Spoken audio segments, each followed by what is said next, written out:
خب دوستان عزیز سلام. حامد ساعت چنده؟ حامد ساعت 15:53 دقیقه است. 4 سال اینجا چیزی. سلام دوست خوبم حامد. دوستان جایگاه رفت در کادر رفت بیرون فرار کرد. گنده کتله بهترین مشتری یکی از مشتری چقه من با دوست نداره بیفته متاسفانه. این 100% یه چیزی پرونده یه چیزی داره. من داستان دارم. آره اینیا پلیس پتا میاد دنبالم. تموم شده رفت. ایوالله. موضوع امروز موضوع میگم یکی از مشتری خوب ماست. یه سلام بده به بچه‌ها. سلام.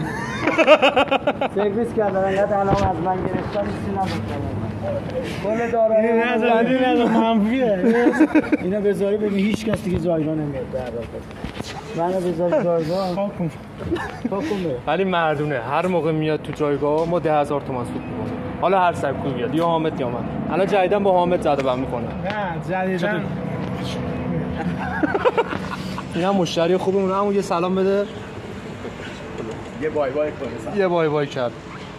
این اپیزود قسمت اصلی و شب واسهتون میگیره. این خودش کارگره آقا مرداد انعام میده. این بچه است. آره. یه نیم رو خوش افتاده. همینو داشته باشید یه حل.